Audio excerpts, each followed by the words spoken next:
Channel रश्मि सहरावत पर एक बार फिर से आप सभी का स्वागत है। सर्वाइवल बाय द फिटेस्ट, ये थ्योरी है नेचर की और यही हमें असल जिंदगी में भी देखने को मिलता है।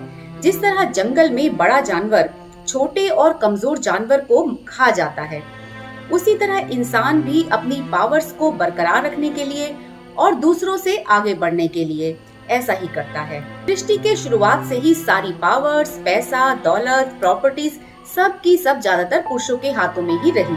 औरतें इस दौड़ में कहीं पिछड़ गईं, या तो अपनी अज्ञानता की वजह से या फिर जरूरत से ज्यादा इमोशनल होने के कारण कोई भी हो, सदियों से पिछड़ी हुई औरतें आज तक खुद को संभाल नहीं पाई। आसानी से आपको ऐसी औरत नहीं मिलेगी जो ये दावा कर सकती हो कि वो पूरी तरह से आत्मनिर्भर है, उसके पास खुद की प्रॉपर्टीज हैं और वो उन्हें संभाल सकती हो। और इसी डिस्टरबेंस की वजह से शुरू होती हैं सारी उलझनें।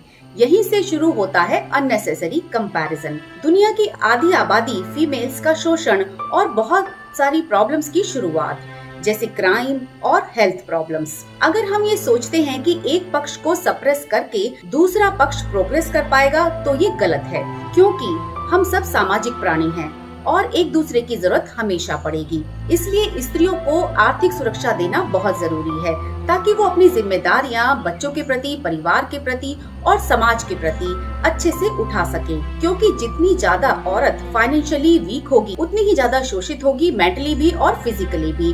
कई बार फीमेल्स सिर्फ इसलिए अन्याय और टॉर्चर सहती रहती हैं क्योंकि पैसा न होने के कारण वो इंडिपेंडेंट नहीं रह पाती और अपनी रोजी रोटी नहीं कमा पाती। औरतों की ऐसी दुर्दशा का कारण उनका बैकग्राउंड और परवरिश, जो ऐसे माहौल में होती है कि उन्हें सिर्फ फॉलोवर बनकर ही रहना होता है। उन्हें अधिकार मांगने का अधिकार नहीं होता और चुप रहना ही उनका सबसे बड़ा धर्म होता है।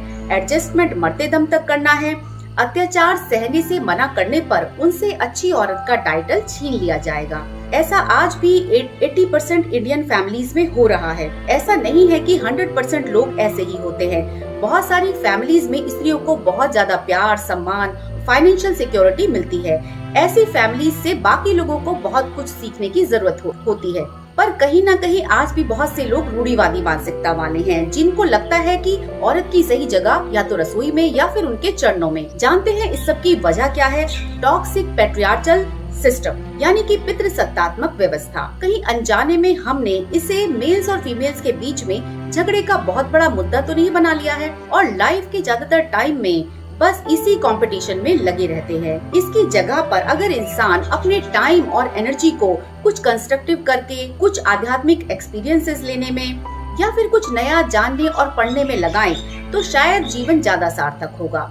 पुरुष अपनी एनर्जी को अपनी प्रॉपर्टी और पैसे को कैसे बचाया जाए, स्त्री नाम के दुश्मन से इसी में लगा देता है, जो कि एक ऐसी चीज है जो इंसान के काम तो बहुत आता है पर हमेशा नहीं। कहीं कहीं पर पुरुष को पैसे से ज्यादा स्त्री के साथ की जरूरत पड़ती है, परिवार चलाने के लिए, बच्चे पैदा करने के लिए, उन्हें संभालने के लिए। और भी बहुत सारी लंबी लिस्ट है, बताना शुरू करें तो खत्म ही नहीं होगी। अगर पैसा इतना ही जरूरी होता तो अभी 2 साल पहले कोरोना के टाइम में हम सब ने देखा कि कुछ लोग पैसे की कमी के कारण जूझते रहे, वहीं कुछ लोगों के पैसा भी काम नहीं आया।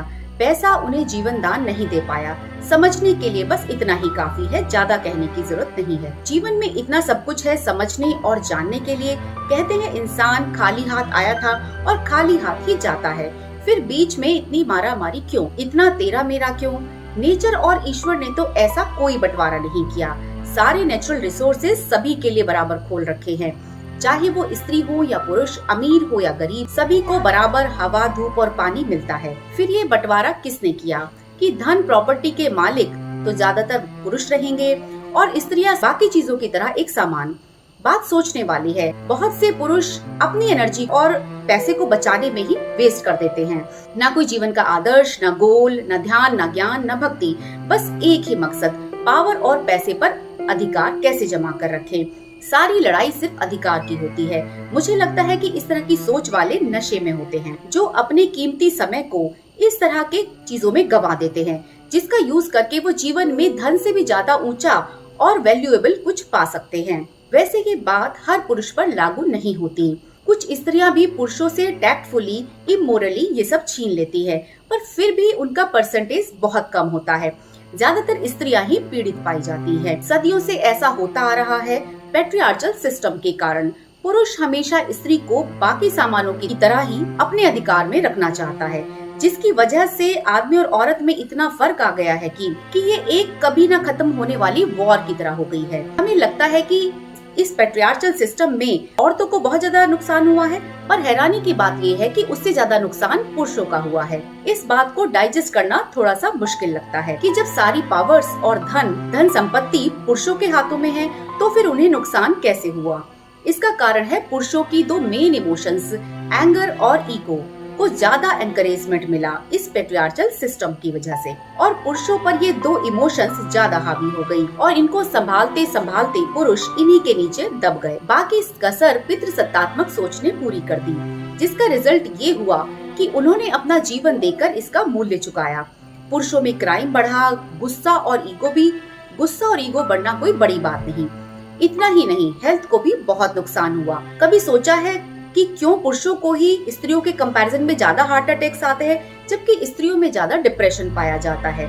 जहां पर एक तरफ पुरुषों को इस सिस्टम में बड़ी बड़ी जिम्मेदारियां दी गई, पैसा और प्रॉपर्टी रखने का अधिकार मिला, वहीं दूसरी तरफ स्त्रियों को संभालने के लिए मिली तो सिर्फ रसोई, बच्चे और घर के काम। पूरा जीवन सिर्फ पूड़ी और पराठे बनाने में ही निकाल दिया, और जब कभी उनके जीवन में कोई परेशानी आई तो उन्हें बाहर का रास्ता दिखा दिया गया। रोज न्यूज़पेपर में इस तरह की खबरें छपती रहती हैं, बताने की कोई खास जरूरत नहीं है। एक ऑफिशियल रिसर्च के अनुसार जो आंकड़े सामने आए हैं वो चौंकाने वाले हैं कि जहां पर 20% क्राइम रेट औरतों में होता है, वहीं पर 80% जो वायलेंट क्राइम्स हैं वो आदमी करते हैं। 5% सेक्स रिलेटेड क्राइम औरतें करती हैं और 95% आदमी करते हैं। पुरुषों में सुसाइड रेट भी औरतों से ज्यादा होता है। औरतें ज्यादा सोचने के कारण डिप्रेशन में चली जाती हैं। थॉट्स उनको भी सुसाइडल आते हैं, पर सुसाइड करने के कारण डेथ्स ज्यादा पुरुषों में होती हैं, सहन शक्ति की कमी के कारण। एक और खास बात, एंटी सोशल डिसऑर्डर औरतों में सिर्फ 25% होता है और पुरुषों में 75%। सोशल सेटअप में जाने में वो अनईजी फील करते हैं। उनको लोगों से मिलना जुलना ज्यादा पसंद नहीं होता, क्योंकि उन्हें अपने इमोशंस एक्सप्रेस करने नहीं आते। इस पितृसत्तात्मक सिस्टम की वजह से पुरुषों ने इतना ज्यादा सफर किया है, क्योंकि उनकी ईगो और गुस्सा उन पर इतना ज्यादा हावी हो जाता है कि उन्हें पता ही नहीं चलता कि उनसे कब क्राइम हो जाता है। इससे उनके खुद के जीवन की सुख शांति और हैप्पीनेस खत्म हो जाती है, और ज्यादातर केसेस में वो बड़ा दुखी और बोझ सा जीवन जीते रहते हैं। उनकी अच्छी इमोशंस को पनपने का मौका ही कम मिलता है, और ये सब हुआ इस टॉक्सिक पैट्रियार्चल सिस्टम की वजह से। पर सबसे बड़ा सवाल ये है कि इस सिस्टम में किसको क्या मिला? क्या किसी को भी कुछ मिला, या जिनको मिला वो इसमें खुश रह पाए? पर एक ही जिद, जीते जी उसे शेयर नहीं करेंगे, बस पूरी ताकत उस बेजान कागज के टुकड़े को बचाने में ही लगा देंगे। इस तरह की लड़ाई से किसी को भी कोई फायदा हुआ, स्त्री हो या पुरुष, मिलती है तो बस अशांति, टेंशन, डिप्रेशन, बीमारियां, गुस्सा और अकेलापन। हम ये सब भी सह लेंगे, पर धन पर नाग देवता की तरह कुंडली लगाकर ही बैठे रहेंगे, जैसे कि ये हमारे साथ जाने वाला हो मरने के बाद। और बस पैसा लाइफ का मकसद मरते दम तक बना रहता है, और ये बीमारी जिन लोगों के पास पैसा ज्यादा होता है उनको ही सबसे ज्यादा होती है। ये उनकी इससे ज्यादा सोचे समझने की शक्ति को छीन लेता है।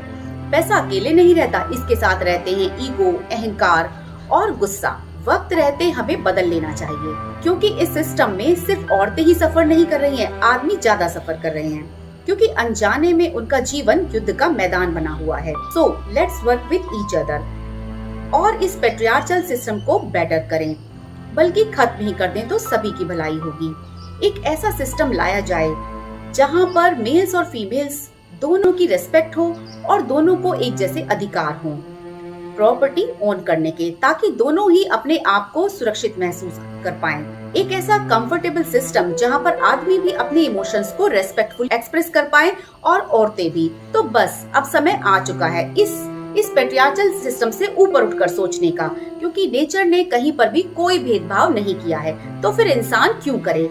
आई होप आपको ये मैसेज अच्छा लगा होगा जो इस वीडियो के जरिए दिया गया है। अपनी कमेंट्स जरूर लिखें और साथ में बेल आइकन को भी जरूर दबाएं। मिलते हैं नेक्स्ट वीडियो में। Till then be happy, kind and fair towards your loved ones. नमस्कार।